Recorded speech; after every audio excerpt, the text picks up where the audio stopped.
almost the cause we had. A lot of people saw it as a disrespect.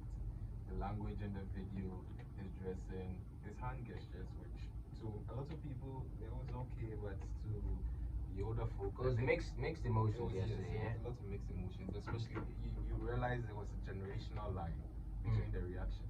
Younger generations were like, okay, it's fine, disrespectful, but okay. Older generation were like, no, unacceptable. Dressing, language, gestures, no. So yeah. And yeah, we saw celebrities too were bashed over it. Those who liked the video were bashed. Those who didn't say anything. Unless of course you're Shatawale. Exactly. Who had a field day with it. I think he had fun just bashing everybody on our side. So yeah. He has some interesting takes. Exactly. I couldn't tell who he was bashing, us or me. But yeah, the shatter. So Ghanaians have got what they want. The apology from him acknowledging the fact that yes, the video probably was disrespectful and he should apologize for it. My question still remains. Okay, so now that we've gotten an apology, like all settled, are we calm? Are we okay now, or what's happening now? This is the news of the week, so we're not happy yet. I'm sure there are lots of stations who are not happy yet. They are still going to run with it because at the end of the day, and imagine how it would feel like when you think about it. Ghanaian journalists will be beaten up. He just said an apology and it's okay. There are still going to be some people who would not be happy with it. The visual is not cool. Yeah, anyway, but it took a nasty turn yesterday. I saw the Shade Room picked up the story and posted it, and in the comments, man, this is one of the topics I hate, absolutely hate in my life, is when something sparks a conversation where Black Americans think Africans hate them, Africans think Black Americans hate them, and then they start going at it in the comments. I couldn't read the comments yesterday on the Shade Room. It was terrible. It was terrible, and it's one of the topics I hate the most because it's filled with a lot of emotion, a lot of ignorance, and a lot of raw banter back and forth. Nobody's really nobody's really communicating. They're just battering each other left, right, center. And then one thing I absolutely do not like as well is when a group of people who may be like that is used to represent an entire continent. And it goes both ways. It's not just Black Americans doing it to Africans, but Africans also do it to Black Americans. It's a terrible debate that is ongoing on social media, and it happens all the time. I mean, I just think that it's just propaganda to fuel division and all that. But I just hope that we all could see it. I hope we all can see through it. That's what I mean. But I mean, yesterday it took the turn for worse when the Shade Room posted that story, and it was absolutely terrible to witness, man. I read through 5 comments and I turned off my phone, bro, because I couldn't handle the toxicity that was in the comments. But don't you think that's probably the main reason why he sent the apology? Because I've seen throughout the last quarter of last year, there was a lot of this banter where African Americans sort of like suddenly came out after Africans. I think it goes It's back always to been when a topic. Trevor Noah. It's always been a topic like that, and you see, recently, what do you call it? Akon and a couple of other people. They don't help the topic when they go, on interviews, and then they say something like what Akon said recently, where he's like, Africans just wake up ready to go or something like that, and then Black Americans, they'll come up high, and then when you say things like that, it creates a lot of this misconceptions and division, and people to see themselves as better than the other and all that. It's a very awkward space. You get me? So I mean, I feel like there are celebrities out there who fuel this type of conversation, and it's not needed, because I mean, at the end of the day, unity and harmony is what we're looking for. And at the end of the day, you see, if you listen to the internet, you will miss out on a lot, because if Africans are as bad as Black Americans think, or if Africans hate Black Americans as much as Black Americans think, why do you think a lot of Black Americans come to Africa and have the time of their life with Africans, interact with Africans?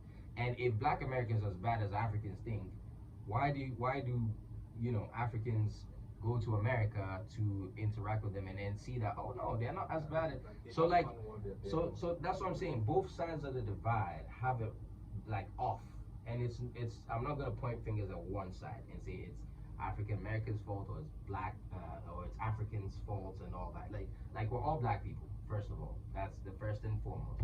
And secondly, the internet is in very confusing space. If you follow the internet, you will follow them into a rabbit hole, and half the stuff that they're talking about is off in reality.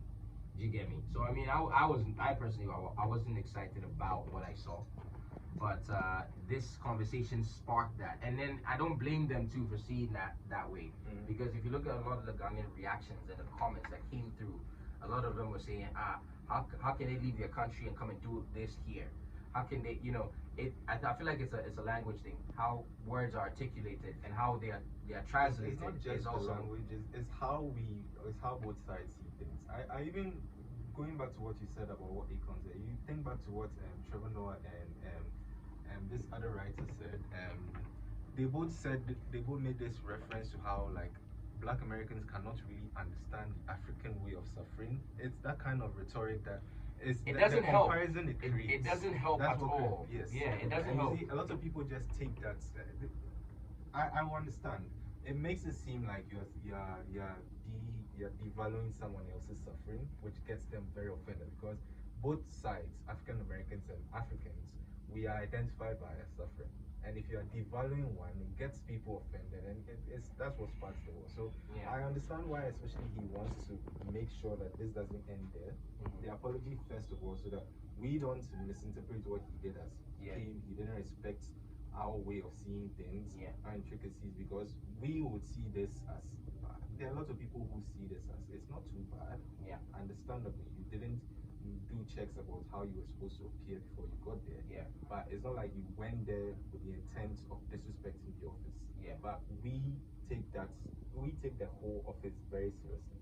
Very, very No, you see, and I agree with that, right? And I still think that's why I'm saying it's a communication thing and how things are articulated, because we get it. I think all throughout the whole entire thing, when Meek Mill sat down to process it, he understood the significance of the house and the Jubilee House and what it connotes to. That's why he's even rendering an apology in the first place, because he understood that maybe certain things were not right to do there, etc. Everybody has their rules and etc. wherever you go in the world. But what I'm not comfortable with, or what I don't like, is the manner in which Ghanaians expressed it, because of how it came off.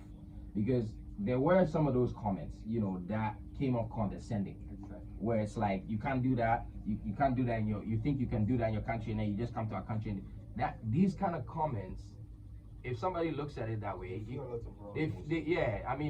can look at it as like you're really hating, like what's up with, like, was it that bad for you to react like that? Do you get what I mean? So I mean, in future reference, maybe we could also take some lessons from that and watch how we articulate, our feelings about something or our emotions about something, so it doesn't come off in an offensive manner. That way we can also be respectful of each other, because at the end of the day, it's all about love, man. You know what it is. And I also like the fact that he did the apology, because he didn't take the stance of being also offended by the fact that Ghanaians reacted badly.